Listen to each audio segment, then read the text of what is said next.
At exactly 1 a.m. on my birthday, my father caught a boy inside our compound and shouted, "Thief!" The whole house woke up in seconds, and I stood there frozen because the boy he had caught was not a thief. The neighbors came outside. The police were called. And still, I said nothing. Not when they tied his hands, not when they insulted him, not even when the police pushed him toward their vehicle. My name is Naira. I grew up in a small town called Maleko. It sat near a wide river and a dusty road lined with mango trees. In the daytime, Maleko looked peaceful. Women sold fruit by the roadside. Children played football in the dust. Old men sat under neem trees and argued about life.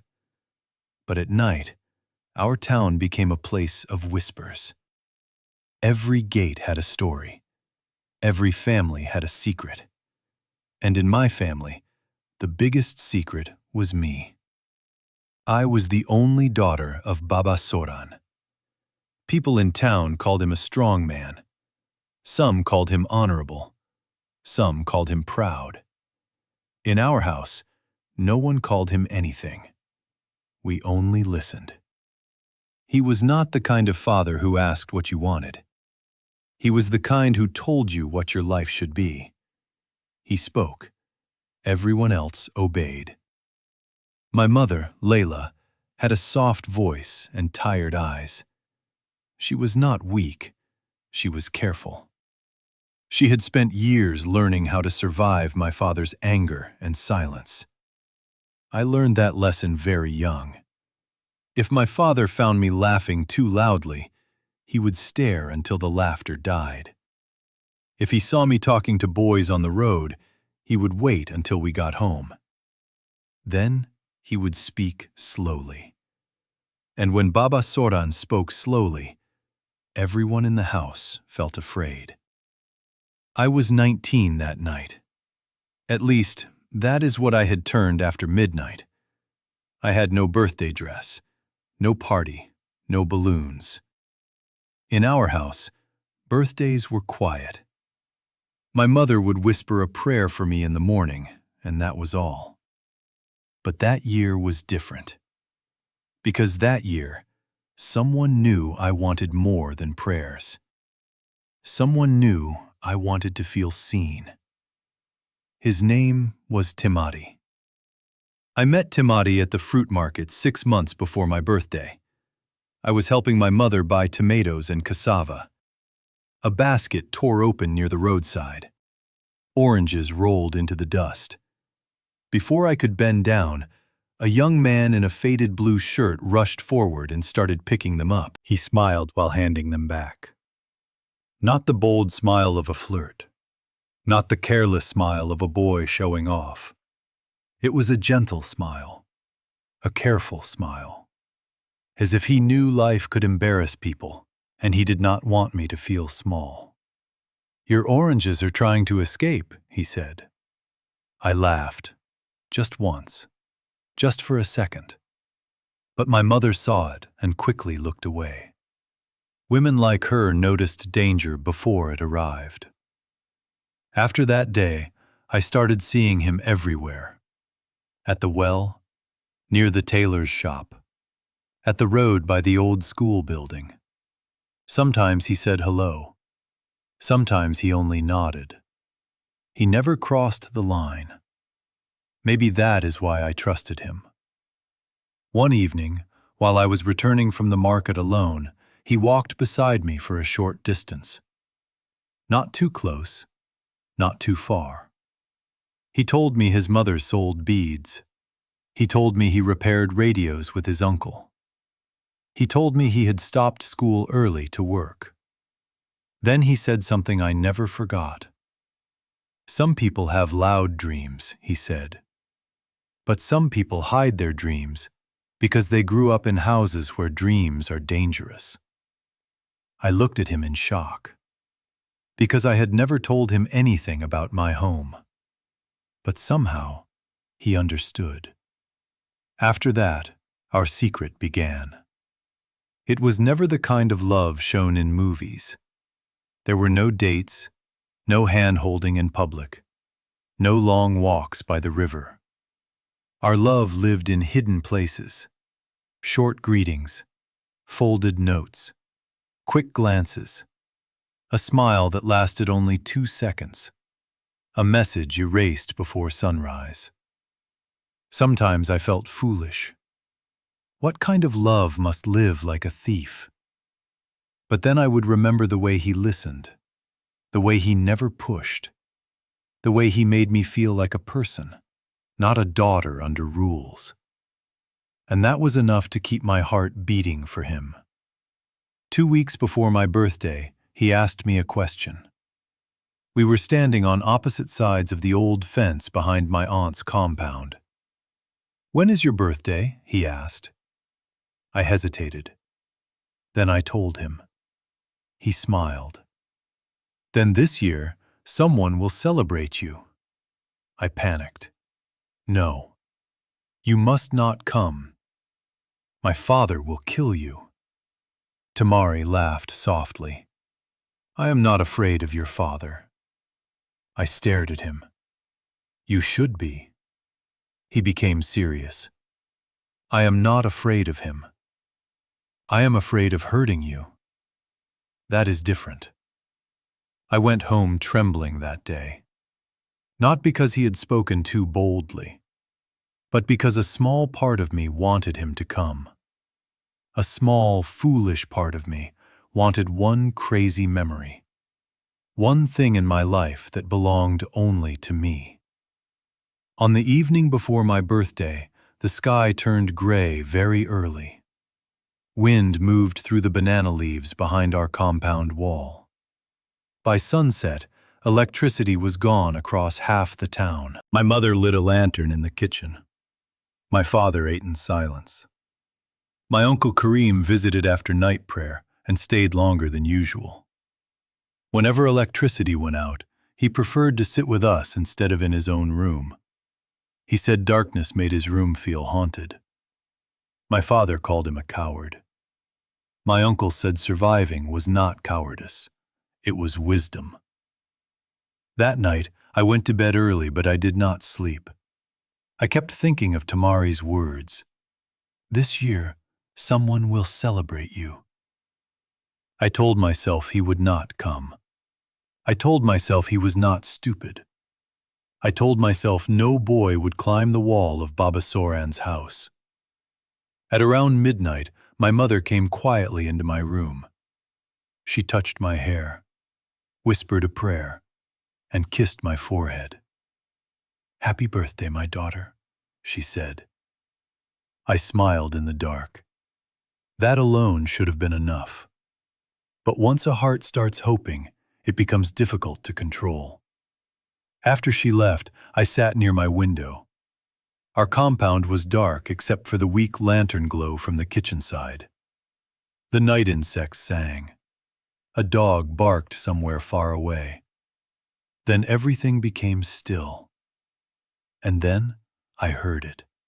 A small scrape, metal against cement, near the back wall. My heart stopped. I stood up slowly. I moved to the window. I could see almost nothing, only shadow, only shape, only darkness moving where darkness should not move. Then I heard my father's voice. "Who is there?" His words hit the night like a stone. A body dropped from the wall into the compound. My father rushed forward before the person could speak. My uncle grabbed the lantern. Then a flashlight clicked on. Someone struggled. A hand hit the ground. A shoe scraped. And then my father shouted the word that woke the whole street. "Thief!" My legs became weak. My mother ran out of her room. I ran out after her. By then, my father had forced the boy to the ground. My uncle's flashlight shook over the scene. I saw dust. I saw a bent gift bag. I saw a cake box turned sideways. I saw a white flower on the ground. Then the light reached his face. Tamari. Everything inside me went cold. My father had one fist in his shirt. His other hand was raised as if ready to strike again. Tamari's lip was bleeding. He looked stunned, embarrassed, and in pain. But when his eyes found mine, he did not say my name. Not once. He only looked at me. And in that look, I understood. He was protecting me. My father shook him hard. "So you came to steal from me? Answer!" Tamari tried to speak. "I came to—" Before he could finish, my father slapped him. "You came to what? To rob my house? To disgrace my family?" My mother gasped softly. She looked at me for a brief second. Maybe she knew. Maybe mothers always know before daughters speak. Neighbors began appearing behind the fence. Voices floated over the wall. "What happened? Who is it?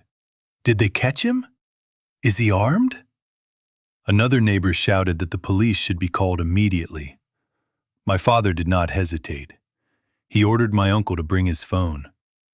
I wanted to scream. I wanted to run forward. I wanted to say everything. But fear held my throat closed. It felt as if my body no longer belonged to me. My father dragged Tamari closer to the lantern. That was when everyone saw the cake box clearly, and the flower, and the tiny gift box. My uncle frowned. "A thief bringing gifts?" he muttered. My father snapped at him. "Fools hide tricks in sweet things." He kicked the little box aside. It struck a stone and opened for a second. I saw a bracelet inside, dark beads and polished brass. Then the lid closed again. Tamari said quietly, "Sir, please listen. I came with no bad intention." My father's face became even harder. "That is what every thief says." One of the neighbors laughed cruelly. "These boys now act smart. They come scouting first. Later they return in gangs." Another woman said, "Check his pockets. Maybe he has a knife." My heart was pounding so loudly I could hear it. Tamari looked like a criminal only because fear had dressed him in silence. The police arrived 10 minutes later. A vehicle stopped outside the gate. Doors opened. Footsteps entered. 2 officers stepped inside. The first was a woman named Officer Adisa. Tall, calm, sharp-eyed. The second was a younger officer carrying a notebook. "What happened here?" Officer Adisa asked. My father answered before anyone else could breathe. He told the story loudly and with anger. A suspicious boy, a midnight trespass, a wall climbed, a family threatened. Officer Adisa listened. Then she looked at Tamari, then at the cake, then at the flower, then at the gift box, then at the dust on his knees, then at his clean shoes. He did not look like a thief. He looked like a boy whose plan had turned into humiliation. She bent and lifted the crushed cake box. On the top, written in white icing, were shaky words. "Happy birthday, Naira." I saw her eyes change. She set the box down carefully. Then she opened the small gift box. Inside lay the bracelet. On the inner lid was a handwritten note. "For Naira. The night is never too dark where you are." Officer Adisa closed the box slowly. Then she asked, "Who is Naira?" The world stopped. My father answered first. "My daughter." The officer turned. Her eyes moved to me. I looked down. "Do you know this young man?" she asked. My chest tightened. My mother looked at me. My uncle looked at me. Tamari looked at the ground. and I lied with my silence. I did not answer. Officer Adisa kept watching me for a moment. Then she looked back at Tamari. "Tell me why you were here," she said. Tamari swallowed. His voice was low. "I came to leave those things." "That is all?" "For whom?" she asked. He paused. Then he said, "I would rather not say." My father exploded. "You hear that? A liar, a trickster, a shameless boy." But Officer Adisa raised one hand. "You climbed the wall to deliver a birthday gift to a girl in this house?" she asked. Tamari nodded. "Then why not knock?" He gave a sad little smile. "Because some gates are more dangerous than walls." My father stepped forward in rage. The younger officer blocked him lightly. Officer Adisa asked a few more questions. Tamari answered carefully, never using my name, never pointing at me, never exposing me. At last, Officer Adisa said, "You entered private property without permission. That is an offense. You must come with us while we sort this out." My father crossed his arms with satisfaction. They guided Tamari toward the vehicle. He did not resist. He did not beg. He only turned once. His eyes found me. There was no blame in them.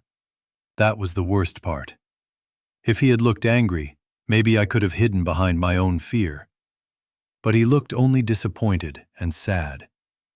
Then the police opened the back door. Before we continue, if you're enjoying this story, please subscribe and support the channel. Now, let's see what happened next. That was when something inside me snapped. Maybe courage is not born slowly. Maybe sometimes it arrives like fire after too much smoke. I do not know. I only know that 1 second I was frozen, and the next second I was running. I pushed past the gate. I ran into the road. I stood in front of the police vehicle. My arms spread wide. My breath wild. My whole body shaking. "Please stop!" Everyone shouted at once. "Naira!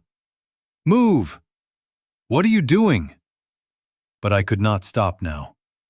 Not after failing him for so long. I started crying. Real crying. The kind that shakes your voice and burns your face. "He is not a thief," I shouted. "He came for me. He came to wish me happy birthday. Please don't take him. Please." The whole street went silent. My father looked as if the earth had opened under his feet. My mother covered her mouth. My uncle whispered, "Oh no." Officer Adisa stepped out fully. She approached me slowly. "Say that again," she said. I looked at Tamari. His hands were still held. His face was bruised, and yet he was still trying to shake his head at me, as if telling me not to make things worse. But the truth had already torn free. "He is my boyfriend," I said. That sentence changed the night. My father stared at me as if I had become a stranger. I thought he would hit me. I thought he would scream. I thought maybe I had just destroyed my life. But fear had already lost its grip. Officer Adisa turned to Tamari. "Is she telling the truth?" Tamari looked at me, then at my father, then back at the officer. "Yes," he said. "I came for her." My father stepped forward. "So it is true. You climbed my wall for my daughter?" Tamari answered softly, "Yes, sir." My father's jaw tightened. "Then you are worse than a thief." I saw pain cross Tamari's face, but he still stood straight. "I did not come to disrespect your house," he said. "I came because I knew I would never be allowed through the gate. I only wanted to leave the cake, the flower, and the bracelet. I wanted to wish her and leave before dawn." One neighbor hissed, Shameless. Another muttered, young people have no fear anymore. But then my uncle picked up the flower from the ground and looked at it closely. It is fresh, he said. He bought it tonight. Officer Adisa asked the younger officer to untie Tamari's hands, but keep him nearby. Then she questioned me. When did this relationship begin? Did he force you? Did he threaten you? Did he enter before tonight? Did you ask him to come? I answered through tears. No. He never forced me. He never threatened me. He never entered before. I told him not to come. The officer nodded. Then why did he still come? I looked at Tamari. He looked embarrassed. Because he is stubborn, I said. And because he wanted me to feel special on my birthday. Some of the neighbors went quiet then. Officer Adisa looked back at the cake. Did you write her name on this yourself? She asked. Tamari nodded. It took me 3 tries. My uncle could not help it. He laughed. A short, shocked laugh. My father turned on him with a glare. Then came the first twist I never expected. My mother spoke. Until that moment she had been silent. Then suddenly she stepped forward. He is not lying, she said softly. Everyone turned toward her, even my father. She kept her eyes lowered, but her voice remained steady. I found a paper flower in Naira's room last month. I knew then there was someone. I said nothing because I wanted time to understand. My heart slammed in my chest. My mother knew. My father stared at her. And you hid this from me? She did not answer immediately. Then she said, I hid many things from you over the years. Mostly to keep peace. The air changed again. My father was not used to being challenged. Especially not by my mother. Especially not in public. You betrayed me, he said. My mother finally lifted her eyes. No, she said. I survived you. The neighbors gasped. My uncle took one slow step backward. Even Officer Adisa looked surprised. I had never heard my mother speak like that. Officer Adisa cut in before the night could turn darker. We are not here to judge a family, she said firmly. We are here to decide whether a crime happened and what the truth is. Then she turned to my father and asked, Sir, do you still wish to press charges? He opened his mouth, then closed it. He looked at the people around him, at the officers, at the cake, at me, at Tamari. And then the second twist arrived. My Uncle Karim cleared his throat. Brother, he said, before you answer, maybe there is something else everyone should know. My father glared at him. What now? My uncle looked uncomfortable. Then he smiled awkwardly. Do you remember Layla's birthday before your wedding? He asked. My father's face changed instantly. My mother froze. My uncle continued. You climbed over her father's fence at midnight. You tore your trousers. You dropped the scarf you bought. And when her father chased you, you hid in a goat shed until dawn. The entire street exploded with noise. What? Baba Soran did that? No! He climbed a fence? For love? I stared at my father in total shock. My mother pressed her lips together as if trying not to smile. Officer Adisa slowly turned toward my father. And for the first time that night, I saw uncertainty in him. My father barked. That is different. My uncle raised an eyebrow. How? My father hesitated. Everyone waited. That was years ago, he said. My uncle nodded. Yes. And tonight is tonight. But walls are still walls. And young hearts are still young hearts. Even one of the neighbors laughed. Another said, "So the father is angry because the boy copied him." My father looked like he wanted the moon itself to disappear. Officer Adisa folded her arms.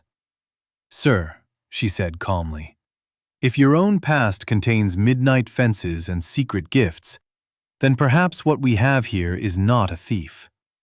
Perhaps we have a foolish young man with poor judgment but clear intention."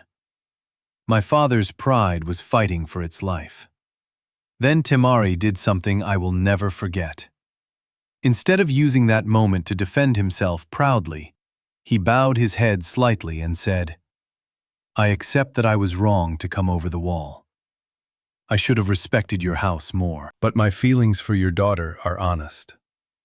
And I was ready to be arrested without saying her name because I did not want her shamed." That sentence silenced everyone again. My father looked at him for a long time. Then he asked, "You were ready to go to prison and still not expose her?" Temari answered, "Yes, sir." "Why?" Temari swallowed. Then he said, "Because if a man truly cares for a woman, he should carry the blame before he lets her carry disgrace." I felt my knees weaken. My mother began to cry quietly. Even the younger officer looked moved. But Baba Soran was not a man who softened quickly. He said nothing for nearly a full minute.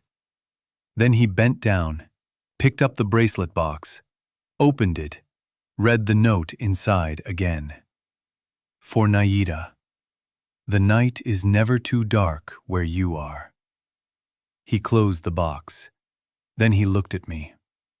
"When did you become old enough for this?" he asked. It was the saddest question he had ever asked me. I wiped my face. "I became old enough while being too afraid to tell you," I said. At last he turned to Officer Adisa. "There will be no charges," he said. Relief flooded through me so suddenly I almost collapsed. The neighbors immediately began muttering. Some were disappointed, some were relieved. But my father lifted one hand and they fell quiet. Then he walked toward Temari. I held my breath. So did everyone else. "If you ever come for my daughter again," my father said, "you will come through my gate. Never through my wall. Never like a thief. Do you understand?" Temari nodded quickly. "Yes, sir." That should have been enough, but it did not end there. My father pointed toward the gate. "Go outside," he said. Temari blinked in confusion. "Go out," my father repeated. "Then enter properly."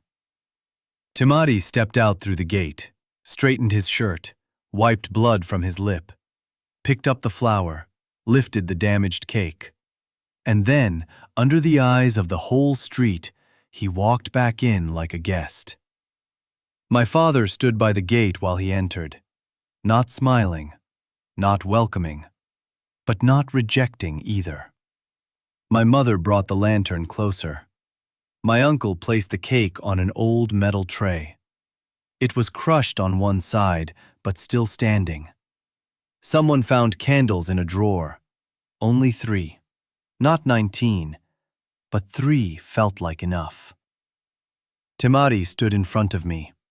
He held out the flower. "Happy birthday, Naida," he said. I took it with shaking hands. Then he gave me the bracelet box. I opened it fully for the first time. The beads were dark blue and bronze. Beautiful. Simple. Made with care. "Did your mother make this?" I asked softly. He nodded. "She knows about you," he said. I stared at him in shock. "She knows?" "She said if I was going to risk my life, I should at least bring something decent." My uncle laughed so hard he had to hold his chest. Even my mother let out a small, surprised sound. For one brief second, I forgot the fear. I forgot the neighbors. I forgot the police. I forgot the shame. I was just a girl receiving her first birthday gift from the boy she loved. Then, my father cleared his throat. "Blow the candles," he said. I stared at him.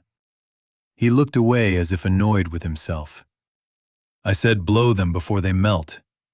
So I did. No party in my whole life could have felt bigger than that tiny broken cake under weak lantern light. If the story ended there, it would already be unforgettable. But morning brought another twist. At sunrise, the whole town knew. By breakfast time, women at the well were telling the story with new details they had invented themselves. By midday, boys at the market were laughing about the romantic thief. By afternoon, old men under the neem tree were debating whether love made young people brave or stupid. I could not step outside without feeling eyes on me. Some girls admired me secretly. Some judged me. Some wished they had a boy crazy enough to climb a wall. Others whispered that I had disgraced my father. Inside the house, silence grew heavy again. I expected punishment. I expected my father to lock me indoors. I expected him to ban me from the market for months. But he said very little. That frightened me even more. Then, just before noon, he told my mother to send for Tamari. My blood froze. "Why?" I asked. My father gave me one look, and I lowered my eyes. An hour later, Tamari arrived. This time through the gate. In daylight, wearing a clean shirt. Looking more nervous than he had looked while being arrested. My father handed him a shovel. Tamari stared at it, then at my father.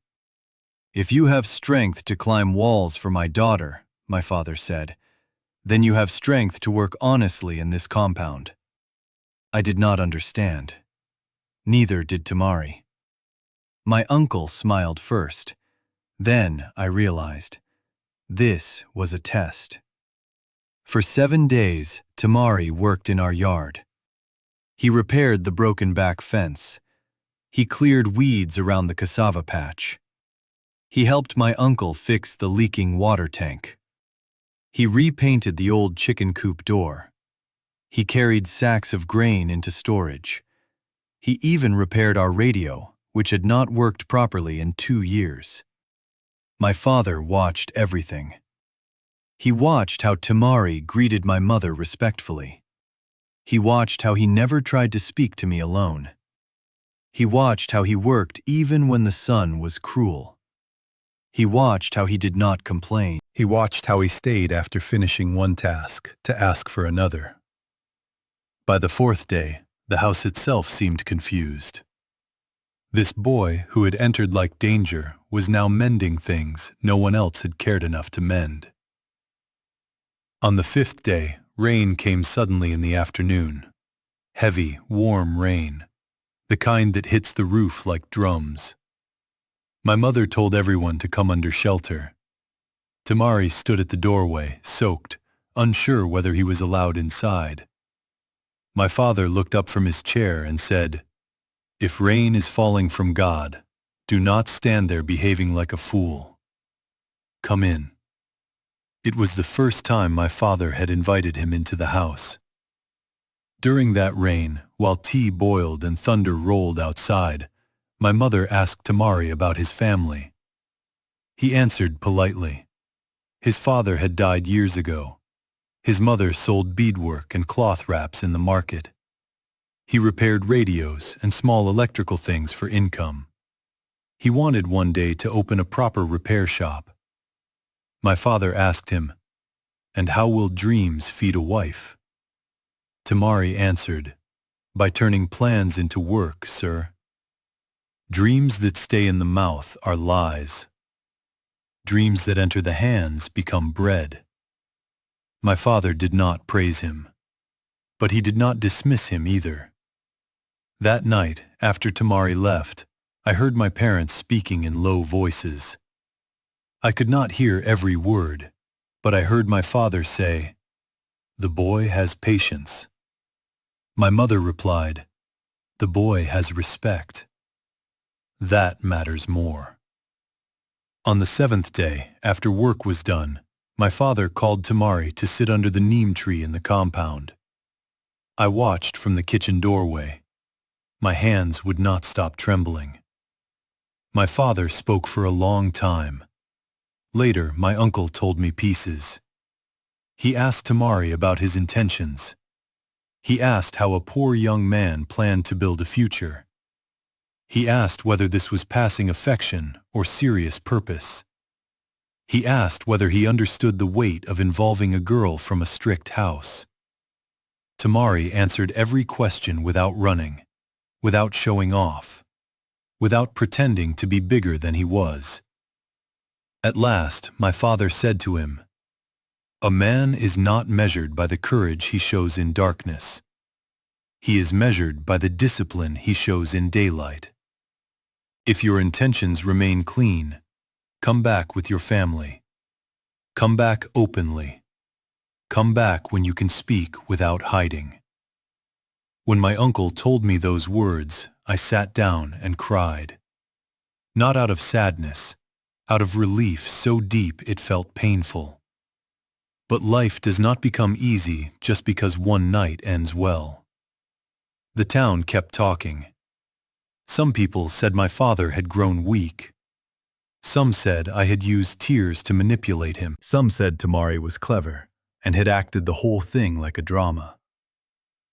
One evening, about 2 weeks later, a woman from our street came to my mother with gossip. She claimed Tamari was also speaking to another girl in a nearby area. When my mother told me, I felt my chest tighten with fear. What if the whole miracle had been built on a lie? My father heard the rumor too. He said nothing, but the next day he sent for Tamari again. When Tamari arrived, my father simply asked, "Is there another girl?" Tamari looked confused, then hurt, then almost amused. "No, sir," he said. "There is no other girl. There has never been another girl." My father watched his face carefully. Then he asked, "Can you prove it?" Tamari reached into his worn bag and pulled out a small bundle of folded papers. "They are all for her," he said. My face burned. They were the notes I had sent him over months. My father frowned. He took one, opened it, read silently. I wanted the earth to end. But then something unexpected happened again. My father handed the note back without reading it aloud. That was his way of respecting my dignity. Small, late, but real. Tamari explained that the rumor came from a girl whose brother had once asked him to help deliver a package. People had seen him speaking outside her shop and invented the rest. My father nodded. No apology. But the rumor died after that. Months passed. Tamari returned properly with his mother and older aunt one Sunday afternoon. They came through the gate carrying cola nuts, cloth, and respectful words. No wall, no midnight, no police, no scandal. My father received them in the sitting room. My mother wore her best wrapper. I wore the blue scarf my aunt gave me. No one said the word engagement that day, but the conversation walked around it carefully. When they left, my mother smiled at me in a way I had never seen before. Not as a woman warning a daughter, as a woman remembering her own youth. That night, I sat alone in my room holding the bracelet. I thought about how close love had come to destruction, how easily fear could have buried it. how silence almost turned kindness into a criminal record. And I thought about my father, a man I had feared my whole life, a man who had nearly broken everything with one shout, a man who also, somehow, chose to open the gate before it was too late. People say love stories begin with sparks.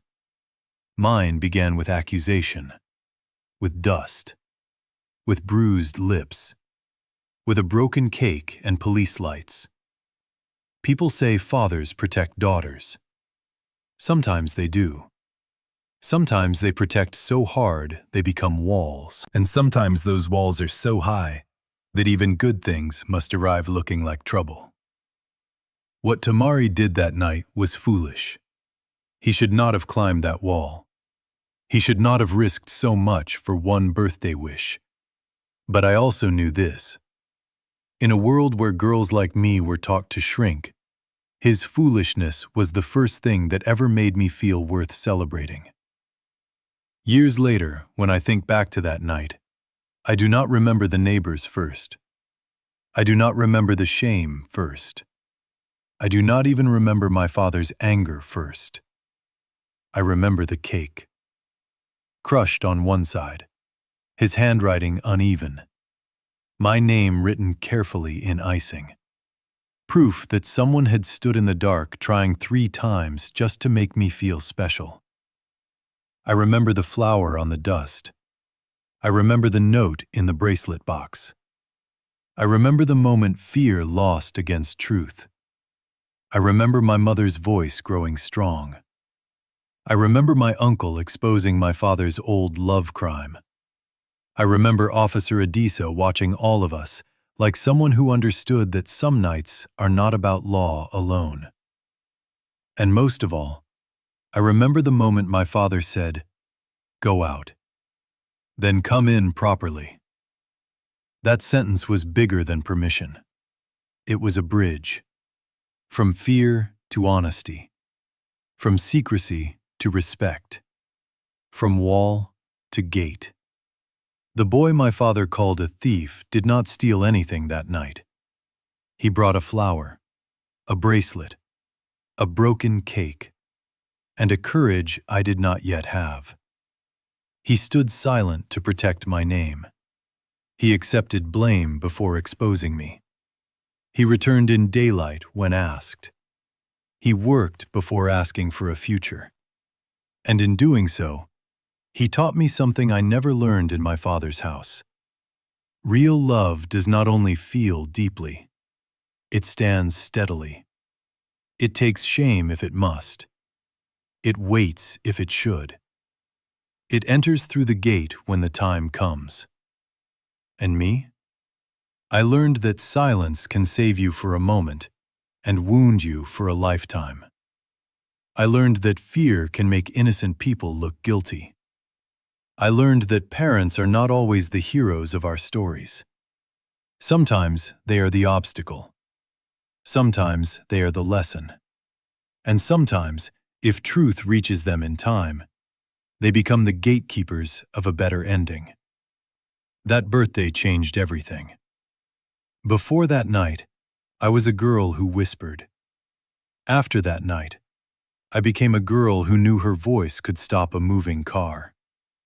Before that night, Tamari was a secret. After that night, he became a name spoken in our house. Before that night, my mother survived by silence. After that night, I saw her speak truth in public and remain standing. Before that night, my father was only a wall. After that night, I discovered even walls remember what it once felt like to love wildly. So when people in Maleko still tell the story, they tell it with laughter now. They say, "Do you remember the birthday thief? The boy who came with cake and almost left in handcuffs? The father who arrested his own younger self without realizing it?" And I smile when I hear it. Because they can laugh now. The fear is gone. The shame is gone. What remains is the truth. A boy climbed a wall. A father shouted thief. A girl found her voice. A mother found her strength. An old love story returned to judge a proud man. And one broken birthday cake became the beginning of something honest. That is the story of the night my father had my birthday visitor arrested, and how the so-called thief became the only man brave enough to knock again in daylight.